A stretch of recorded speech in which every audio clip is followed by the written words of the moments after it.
Retire in New England? Are you loco? Loco? Now I got my Boston hat, my Bruins hat, because the Bruins, of course, they're the heartbreaker, soul taker, love maker. Don't you mess around with me. That's the Bruins. They're heartbreakers. So I'm a Yankee, born and raised in Maine. I haven't lived in the North since we lived 22 months in New Jersey about 10 years ago. And that's it. But I still love Maine, still love New England. It's enchanting. There's no other way around that. And I always have this idyllic dream, like, wouldn't it be cool? It would be very cool. I mean, freezing cool, if you know what I'm saying. So check this out. This is nightmare in Boston. Everett LNG import terminal may close in 2024. The Democrat left's blockade of new natural gas pipelines from Pennsylvania Marcellus Shale into New England is about to be exposed as the biggest mistake ever made by current Governor Massachusetts Maura Healey, who blocked pipelines as the Attorney General. Next year, New England's biggest natural gas-fired power plant, the Mystic Generating Station, Everett, Mass., will shut down. It's no longer profitable for the owner to keep operating. Next door to the power plant is another facility owned by Constellation Energy, the Everett LNG import terminal, which accepts and regasifies liquefied natural gas from foreigners. Speculation is that since the power plant's main source of gas comes from the import terminal, the LNG terminal may close down too, which means Boston and New England are in deep doo-doo. The Boston Globe is speculating that's a good possibility that Everett liquefied natural gas import plant will close after the power plant closes as well, which would be catastrophic for the entire New England region. New England would still have one LNG terminal, the Northeast Gateway, which is a ship called a floating storage regasification unit that sits 13 miles off the coast of the Massachusetts Bay, but it's hardly ever used. The anti-pipeline chickens are coming home to roost. Consider that natural gas heats roughly half the homes in Massachusetts, and they're going to shut down the biggest production of natural gas. Policymakers like electric heat pumps to replace their gas-fired furnaces. Where does the electricity come from the heat pumps? Okay. Because those ultimately rely on gas too. For now, at least, half our region's electricity comes from natural gas power plants like Mystic. Or the ISO, with no political pressure, said, yeah, let's see, we can mitigate the moderate winter, we can mitigate the disaster of not having the natural gas with bigger oil inventories. Oh, okay. A severe winter, it can be mostly mitigated by the increased oil supplies. Notice how even the ISO is saying the natural or solar and wind isn't going to do it. This is insane. By the time the electric heat takes off within 5 years, new sources of offshore wind and hydro which should pick up the slack. He gave one caveat. The grid could be precariously positioned if demand for electric heat and vehicle charging rises too quickly and there isn't a source of electricity. That's electricity. What about gas used for heat? Energy consultant Richard Levitin says the risk of gas shortages certainly goes up if ever it closes, which be... Let's check this out. Here we got renewable energy projects risk overwhelming the main grid. Maine has seen a surge in proposed community solar farms, but they're encountering a serious obstacle, which I'll share with you in just a second. An aging grid that requires expensive upgrades to connect more sources of power to New England homes and businesses, putting the state's green energy transition at risk. Then we go to the New York Times right here. Let's check this out. Wind and solar projects.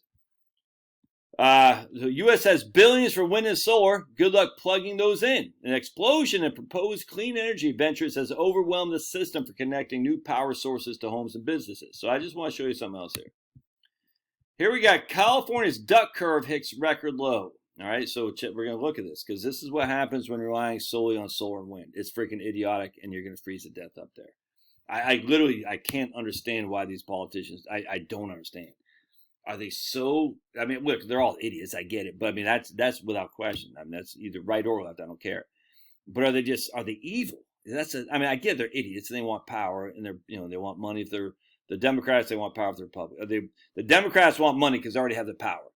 The Republicans want power, want money, because they're like, I just want to get paid. Republicans don't care about power. They care about the money. The Democrats want the power because they already have the money. I'm just sitting there, are these guys that dumb? And I think they are, but are they that evil? I kind of think they are. Let's check this out. Here's California's duck curve, which hit record lows in 2023. Here it is in 2015, 16, 17. Whoa, what is happening? What is the duck curve? Let's check. Famous duck curve that symbolizes the challenges of integrating renewable energy into the grid has reached an all-time low. The duck curve, initially coined by the California Independent System Operator, again, the ISO, we have ISOs, and there are 6. Texas has its own, illustrates the daily electricity demand and supply patterns in California. Its distinctive shape resembles a duck with its head and neck representing the daily net load, the difference between the electricity demand and the generation. All right. So here's the morning. So here's a duck. Here's the morning. Here's the head, and here's the whatever they said. The head and the duck head and neck right there. So here's the demand. So, and here's a oh my goodness. So the difference between the demand and the generation. Here's the demand. Here's the morning peak, evening peak. Here's the generation. All right, let's keep going. Why is it so important? It showcases the impact of renewable energy sources, particularly solar, on the grid. As solar panels proliferate across California, the curve's belly, signifying midday surplus energy. Look at all the surplus energy down here because the solar panels are kicking ass and taking names. What do solar panels not do? They can't provide solar when it's nighttime. Night, night, night, night. And that's the difference here. All right, so right now we're relying on solar in the afternoon. It looks like it's doing great. Look at that. You can see the number of gigawatts. Solar's helping us without question. Come night, and when the sun goes down, we need 20 gigawatts. Look at that. 20 gigawatts right there. That's not 20 gigawatt hours. That's 20 gigawatts. And then right here as well. Look at that. So you can see the duck curve. In the daytime and the afternoon when the sun is sitting low, we don't need to rely so much on the grid itself. At nighttime in the morning when the sun's behind the clouds or underneath the friggin' ocean, it's not sunny out, we have to rely on other sources of energy. All right, check this out. So the fools, they say, okay, this presents a challenge. We need to have grid because we have, grid peak and we don't have enough solar. So where do we get the energy from? The next phase, the next phase of energy transformation, such as batteries and demand reduction. Demand reduction. What does that mean? You're going to sacrifice your quality of life because there's not enough batteries to it. It's insane. The critics of forced grid solar had comments ranging from this is one ugly duckling, which elicited the response, it's bound to be. It's based on quack climate science. Yep, exactly. The takeaway is that there are no new solar projects can be permitted without an equal amount of storage being made available. And going back to right here, the U.S. has billions for wind and energy and wind and solar projects. Good luck plugging that in. It's going to overwhelm the system. They don't have the ability right here. Renewable energy products risk overwhelming Maine's grid. Just because this right here. There is no way that solar and wind is going to meet these demands right here. This is just electricity, by the way. There's no way. And batteries, well, we just need some batteries right here. Batteries will do it. No, it's always about demand reduction. Demand reduction. What does that mean? That's a freaking affront to your personal liberty. No amount of batteries will address this problem at a fiscally sensible level. Pursuing further penetration of solar and wind along with batteries will push California's electricity rates even higher to the point of impoverishing the population and driving away any sensible business. 100%.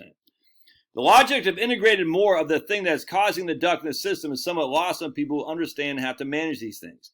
Perhaps additional dispatchable sources like natural gas and nuclear to create reliable electricity would be useful, and also have the benefit of bringing California's highest in the nation electricity prices down. Or we could continue to follow Europe. I mean, this is the issue. This is happening.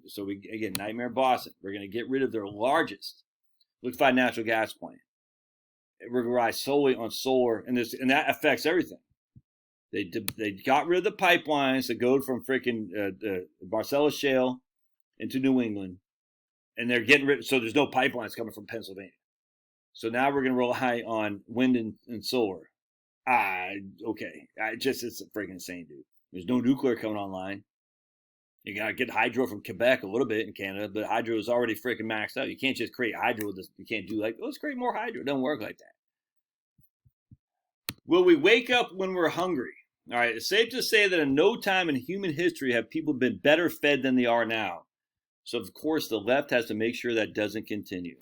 John Kerry, the man who's almost perfected the art of looking down his nose at commoners, told a group of co-elitists at a recent climate summit, cutting greenhouse gas emissions from agricultural production is essential to the global fight against climate change. In his own words, we can't get to net zero, we can't get this job done unless agriculture is front and center of the solution. Have you heard what they're doing with Dutch farmers, by the way? It's crazy. You can't continue to warm the planet while also expecting to feed it. And that's just, it might be the biggest, stupidest. This guy might be the dumbest guy there is. And there's a lot of dumb guys. He might be worse than Biden. Tough to be stupider than Kamala Harris, but I think John Kerry is that. What is their solution for feeding the masses while at the same time lowering greenhouse gas emissions? Reduce food consumption. Yep. Dutch officials, right here, want to shut down livestock farms using buyouts, energy. So what they're doing in Dutch, they're saying basically have 2 cows per farm, essentially. I mean, dude, it's insanity, man. And so how do you, if you're retiring in New England, you can't retire in California. Because, I mean, look, I deal with lots of people in California. They love it. The problem is it's going to be insane. You don't need the heat in California the way you do in New England. So you don't need that. And you can turn on the freaking, just open up your window. Yeah, you can pay high electricity costs, but you can get solar in California pretty good. Rooftop solar. And you should get a battery bank to protect your, that's all that stuff's not cheap. But California, the weather is, depending on where you live, of course.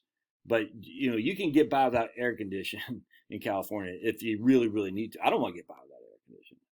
But you can in some parts. Other parts I get you can. 100%. Was it Merced or something like that, where Fresno, where it gets crazy out in the summertime, and you're going to pay. You're going to pay the price for this. It's insanity. But it won't kill you.